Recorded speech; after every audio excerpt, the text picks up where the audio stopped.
Hey everyone, it's Melina. Welcome back to my YouTube channel. I hope you guys enjoyed my last video reviewing books. Like I said, I'm going to be trying to do that every month unless something like catastrophically major comes out and I need to talk about it in its own video, which very well might happen.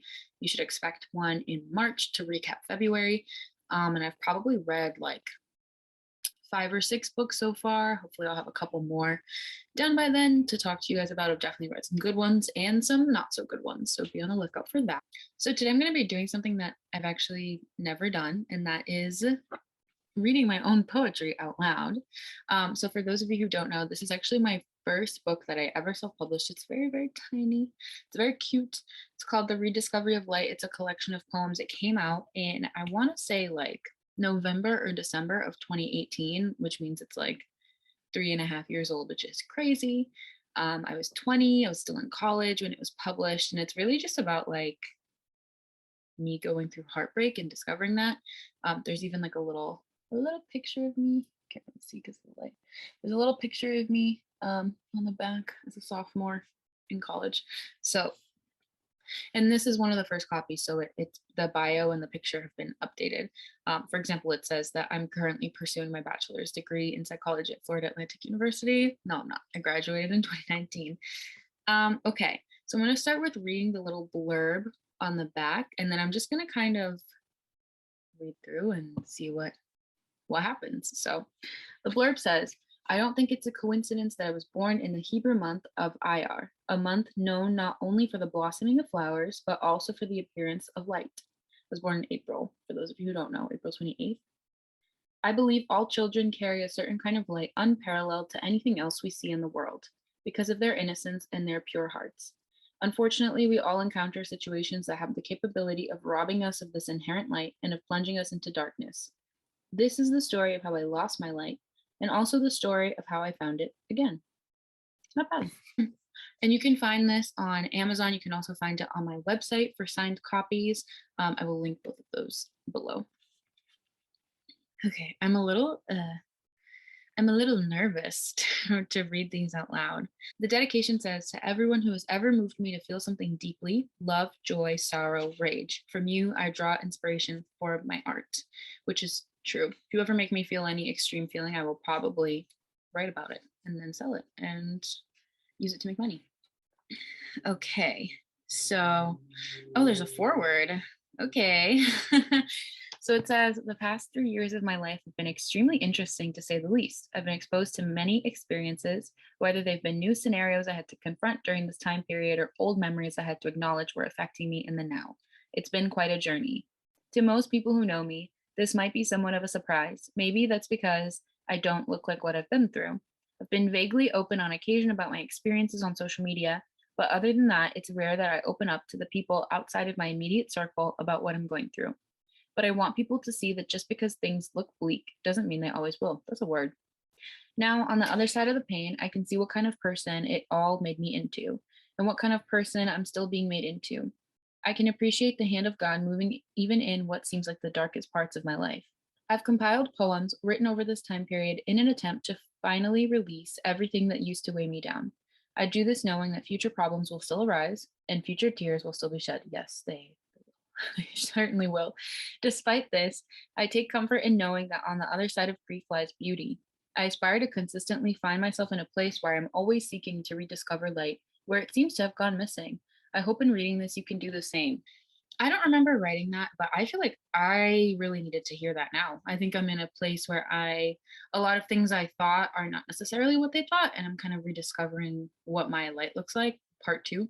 So that's a good word, me to me. I also want to say I'm not going to read everything. I'm going to read a little bit and talk about some of it. You're free to ask questions. And if you want, once again, you can grab your own copy. And usually I feel like this is the point where I would say if I was reviewing someone else's book, the thoughts and opinions that I have do not necessarily reflect that of the author, but I am the author. So they do reflect my thoughts and opinions at the time. Sometimes when I look back at these situations, I think like, oh my God, I was so angry. And now I have a different perspective on that. So just so you know. Wow, this first poem is very long. That's very uncharacteristic of me to write long poems or long short stories, long chapters. So if it's long, that probably means that I had a lot to say. I'm just going to read the beginning of it.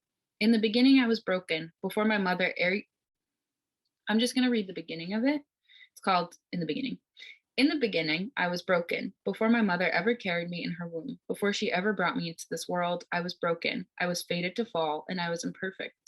And I'm reminded of this when I read in John, where it says, In the beginning was the Word, and the Word was with God, and the Word was God. He was in the beginning with God. All things were made through him, and without him was not anything that was made. And I can't get past those first three verses because I'm stuck on that word. I'm stuck on that beginning. The original Greek for word is logos, which means a word uttered by a living voice. And it means divine coordination in an ever struggling and ever changing universe, meaning he knew my seasons, he knew my changes, he knew my pain, and he loved me anyway. He created me anyway. He took the blows and the insults on the cross from a crowd of broken people like me. But we don't ever admit that, do we? That we bear more resemblance to the people who mocked Jesus than to Jesus himself.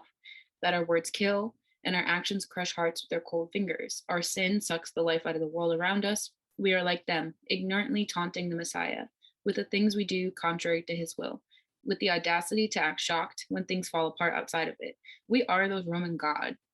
We are those Roman guards. We are those onlookers. Our existence with Jesus on that cross. That is good. That is really good. I often wonder if I lived in Jesus's time, if I would have been like the disciples, like Mary Magdalene following, or if I would have been a Pharisee, because we all have Pharisee inside of us. Like every single one of us does sinful things. Every single one of us questions the move of God in our lives. So yeah, that's an interesting one. Okay, this one's titled 5817, and it says, Take this pain and make it art. For the love of God, don't tell me it doesn't mean something. So that date is very significant because it was the day that something really, really hard happened to me, that I was really honestly betrayed and disappointed in a way that I had never been up until that point in my life. And a lot of the poems in this book are related to that particular moment. And that was when I started writing the poems in this book, because I just felt so betrayed by somebody that I thought I could trust, honestly, by multiple people that I thought I could trust. And that was hard. I feel like I usually, throughout my life, when stuff has happened, I usually bounce back really quickly. But this particular incident, I just remember that whole summer being so sad and not being able to bounce back immediately. And so I had to write The Rediscovery of Light because I couldn't keep all those feelings into myself. All right, I'm going to read this poem and then I'm going to tell you what it's about. Wild optimism makes my heart race. I wish that I never knew your name, because now there will never be finality. There is too much hope in just those few letters. Too many wandering dreams temporarily nesting in my brain, a product of the media in which nothing is coincidence, while reality has its cold, unforgiving fingers around my neck. Light, more light than darkness. They were not stolen moments. I lost them, I let them slip away. Yet remains the hope that again you will appear, and this time everything will be right, because it has to be, and life will make up for my transgressions. As long as I know you are there, as long as I know I am here, I will forever long for pixie dust to bridge the immeasurable gap between us. Okay, so I mean, I want to preface this with like, a lot of my poems are dramatized versions of what actually happened. So because it's art, and I feel like most artists will tell you that. Like if they write a song about you, the word choice that we use doesn't necessarily reflect exactly how we feel. Like, this sounds like a great love of my life that was torn apart from me. No, it was this cute guy on vacation that I was too nervous to talk to. He was in Cape Canaveral. I was 17. He was so cute. Oh my God, he was so cute. And every day he would walk by and I'd be like, oh my God, he's so cute. And I would just kind of sit in the lazy river, and I made this friend. And I remember like there was kind of like a group of youth, and we would all like kind of hang out a little bit, but he was never there when I was there, and vice versa. And I feel like I had so many opportunities where I could have just talked to him, but I didn't because I was 17 and really nervous.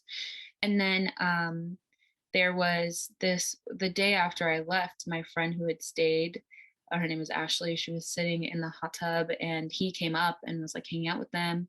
And he was like, "Oh, who are you texting?" And she was like, "Oh, Melina. Like she left yesterday." And he was like, "Oh, is that the girl who was always in the lazy river?" "Yes, it was me." And I was like, "Oh my God, tell him hi." But he had left.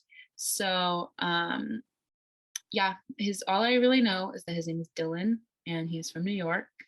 And we could have had a great summer love, but whatever. So that's what that poem is about. A cute guy on vacation that I was too nervous to talk to. Okay. There are some really like heavy poems in here that I don't know that I want to talk about in this particular video that I may have to I might do another one of these and revisit some poems, but I kind of want to stick to like um the love poems a little bit. I like that trend because there is some other stuff in here as well that I feel like impacted my self-esteem. Oh my God. Okay. Okay, so this one is called Spring Formal. Years have passed. This is what it says. You took my hand, and it wasn't romantic. It was awkward. Half smiling, you gave me a little spin. And I smiled too because I knew in that moment your actions were right in line with your desires. And maybe it was planned, and maybe it was impulse, but your hand shot out as if by its own volition and took mine and held it. Not to say the movements weren't uncomfortable, because at no point were they not. Sometimes I'd look at you when you'd look away. Sometimes the right words would dance away while you tried to keep up an unfamiliar rhythm. But I can't forget the beauty I saw in the simple action. How you were ready in that moment to risk awkwardness for one touch. What you tried so hard to suppress had finally escaped you. All that hard work to hide the truth unmasked by one clunky gesture. This poem is about a guy I really liked in college. As are many of the poems in this book. And he knows that, and I haven't spoken to him in many years. But this guy I liked in college with like a very, very brief thing. He was actually the first person I ever kissed. And it's funny because when my senior year of college was when this book came out. And we were sitting in a coffee shop, me, him, and my other friend. And he was like, "I saw that you had a book that came out. Is that true?" And I was like, "Yeah, it's a book of poems." And he was like, "What are they about?" And I was like, and he was like, "Are they about me?" And I was like, Maybe." And he was like, "All good things, I would guess." And I was like, "Yeah, of course, all good things." Knowing, of course, that some of them are not good things. They're not all about him. There's one other like situation that I write about in here, but it's just funny to me because it's just honestly funny to me to look back on all the romantic whatevers that I've had in my life. Um, like my sixth grade boyfriend that was like a secret that I kept from my mom, and how monumental that was at the time, or like how this very brief situationship and like a couple of kisses with this one guy in college was like monumental, and every sequential relationship after that was like a big deal, and how you have no standards like at the beginning. And this is not at all shade toward this guy. I'm just saying like now when I look back, I'm like, we really didn't have that much in common. Like I feel like we were inevitably not going to work out because we had a lot of different interests, which is fine. Like people have different interests. But at the time it was like, oh my God, I love this guy, and girl, no, you don't. Like, it's okay, just move on. So yeah.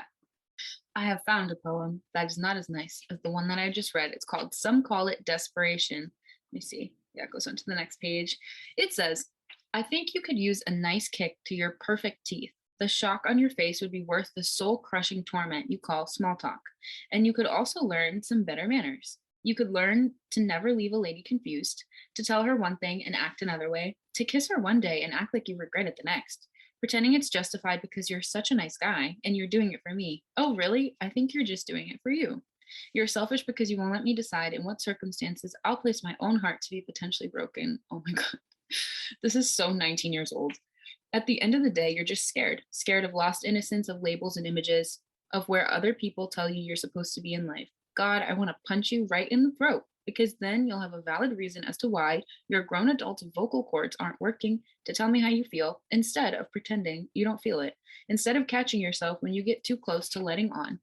I'm many things, but I'm not completely mindless, and I notice, and so do you, and you tell me so. You tell me so once in a left turn lane without looking me in the eye, leaving me wondering how I'm the one who ended up taking a blow to the chest. Okay, so something I do want to address is that like so this is kind of like about ghosting a little, because in that situation what happened is like it was like I like you too, and then there was like some, flirtationship, some kissing, and then all of a sudden it was like distance. And once again, absolutely no shade toward that person because we were both much younger then than we are now, but like why do we do that? It's so societally annoying to me that as a young people, I'm 23, I'll be 24 in April, that instead of just being honest with other people about our feelings and saying like, "Hey, I'm looking for something casual," or "Hey, I've lost feelings for you," or even like, "Hey, I'm more interested in another person." Stuff like that, of course it's going to hurt to hear, but it feels so much better than just being ghosted and someone just not answering you anymore, not coming around anymore, feeling the interest fall away without ever having like someone directly kind of comment on it and address it. So don't do that. If you're in a relationship, like don't ghost people because then it leaves people feeling really insecure. I know I have the tendency to assume that if something doesn't work out, it's because there's something wrong with me. I've been working on that with my therapist. So, yeah, if you are in a relationship and you have started to lose feelings for someone, even to start to be attracted to somebody else, don't ghost. Even if it's a situationship, just be honest. Like honesty hurts, but it's really the because then also you don't leave things up to interpretation for someone to assume like, oh, this must have been what happened. You can just say the truth does not always have to feel good, and the truth does not always feel good. So that's my 2 cents on that. I love this poem because it really captures, it's called Blackout. It captures like the really, really depressed way that I was feeling in that summer, to be honest, and how I would ruminate on a lot of the stuff that was making me feel upset. How I would ruminate on a lot of the memories, and I would think about like, okay, what did I do that caused this to not work out? Even though there were a million things and it wasn't all just me. So, like I said, it's called Blackout. They told me electricity was not for the faint of heart, so naturally I proceeded to shock myself senseless with it. I tried to mask the dull ache of my worn out veins by keeping a steady stream of electric moments going through them. Touches, kisses, lessons learned, the little sigh that escaped your mouth when I traced a line down your arm, and suddenly I'm alive. I'm vibrant, breathing in hues and exhaling masterpieces. Everything I touch has purpose, and everything that touches me shines. The current in me is a kaleidoscope, and I can see the blue in your eyes. I hear your laugh and how it bubbles. Overwhelmed, I ascend the staircase of expectation, but then the lights go out. The power's been cut off. The little bit of electricity in me keeps me temporarily afloat, but then it subsides, and I start to feel it. The absence of you in my bones. I feel devoid of color, of sight, and sound. The things that once made sense become hazy. My heart struggles to keep up a rhythm. I sit in a blackout, body on fire, mind in pieces.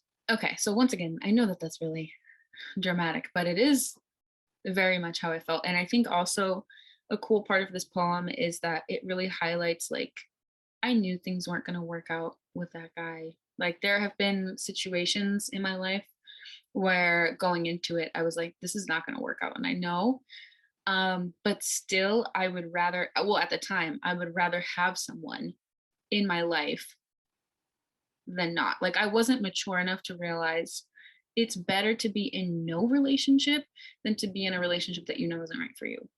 Um, and honestly, I just ended up making things worse for myself because we could have just been friends and I would have never been hurt. But it's okay because these little poems came out of it and now I'm more mature and maybe that's a reason why. So yeah. This one's called I Was Her Before She Even Was. I'm just going to read the last 2 stanzas. She may have taken you, but she will never have my memories. And when she kisses your lips, she'll be kissing lips that already retain the memory of kissing mine first. I have no comment on that. But wow. Okay. This one is called Finding My Own Voice. And I will preface it by saying I went to college in Florida and there was like a little Starbucks near where my school was, like within walking distance. And when I was in my little whatever with this guy, we would go to the coffee shop a lot. but he would always want to sit inside, like in the corner that wasn't even near the window, despite the fact that it's Florida and it's really nice outside. So then I wrote this poem called, like I said, Finding My Own Voice. The next time someone takes me to that coffee shop, I will take my coffee and I will sit outside because you never wanted to. I won't look over at the corner where you sat with me, making random disconnected conversation to keep me there longer, where you kept me laughing for hours. I won't remember that. Instead, I'll remember gazing out the window at the sun, at the warmth of the day, sitting in that cold, dark corner for the millionth time because you wanted to. I'll remember the choices you never let me make, and I will take my coffee and I will sit outside. This poem is super significant to me because it's another thing that I've been working on recently. I have a really hard time making my own decisions in the face of like opposite opinions. So like if I say I want to do something but someone's like, I don't know if that's a good idea, all of a sudden I'm like, oh, I don't know if that's a good idea anymore. And of course, it's important to have wisdom. Like there are people in my life who I trust. So like my parents, especially if it's a decision that has to do with like finances or something I just know that they know more about. If I tell my dad something and he's like, I don't know if that's the smartest idea, and let me tell you why, and then kind of presents me with options, then I'm more kind of like, okay, yeah, and that makes more sense. And my parents have always given me kind of more the freedom of choice, especially now that I'm an adult. Like we have really productive conversations of like, okay, this is what I would do in that situation, but it's your choice. But with other people, it's not always as appropriate. Like someone I barely know and I'm kind of friends with and has an opinion about something that I'm doing, like, so what, honestly? Um, and then once again, this poem highlights to me just like the complete differences between me and this person and how we didn't have much in common. Um, and like a little bit of not respecting me and my own desires, which is important to have in a balanced relationship. So I'm going to once again skip some of these other poems because they're a little intense. I don't know that I'm fully ready to like dive into the stuff behind all of them yet, but we will revisit. We will revisit. But here's one called Can We Just Be Honest? It's only 4 lines. It's not that I want the attention, but it's not that I don't. It's just that I'm struggling to find myself, to figure out who I am without someone else obscuring me, which is so related to everything that I just said. And honestly, is something that I'm going through even now, maybe in a different way than I was back then.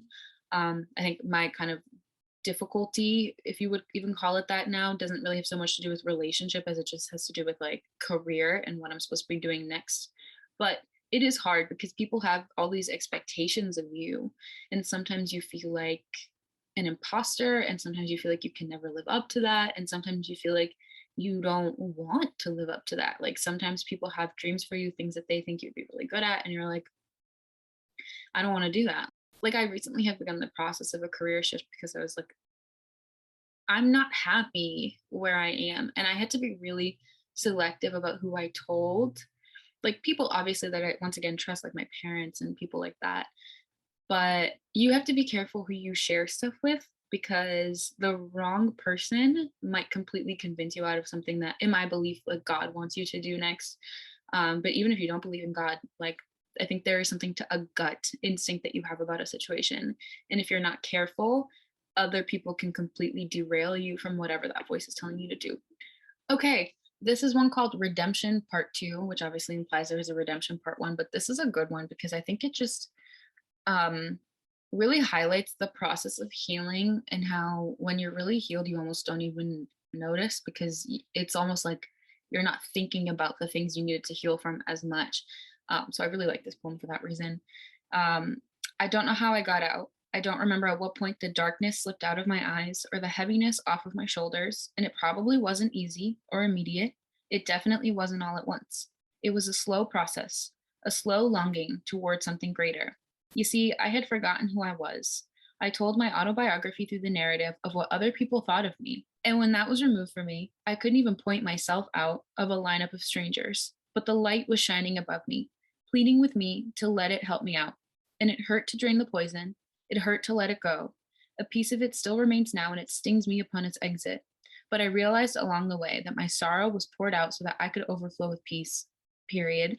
My heart was broken so I could remember that love is dangerous, but it can be good. It can bring life when placed into the right hands. And I didn't need the apology. When I wanted it, I couldn't have it. And when I got it, it wasn't necessary. I needed to remember who I was, who I really was, not the version of me I put on to impress others.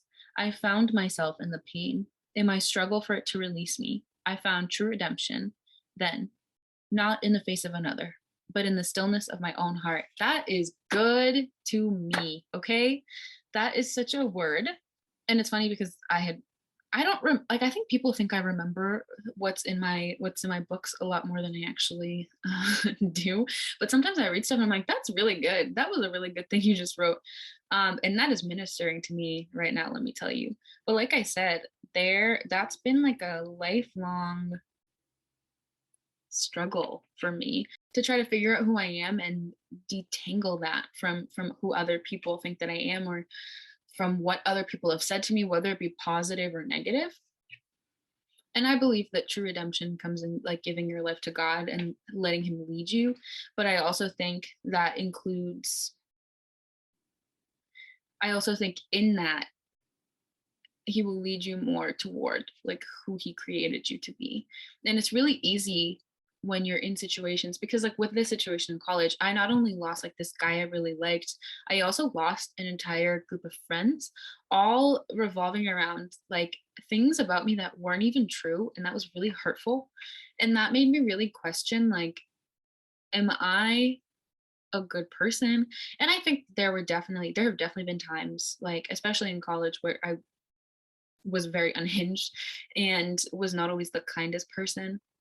But it's possible to take accountability for the things you've done while also acknowledging that you need to forgive yourself, and you need to just take that, learn to be a better person and move on. Because I think I didn't immediately, even though I wrote about like redemption here, I think things kind of, if forgiveness is a daily process, and if you don't constantly remind yourself that you are being forgiving, unforgiveness can creep back into your heart. And I think I had a lot of resentment still over those situations, and it led me into certain situations and acting certain ways that now I look back and I'm like, ooh, that was not good. Um, and part of it was because I didn't forgive. So forgiveness is important. If you get anything from this, it's that forgiveness is important.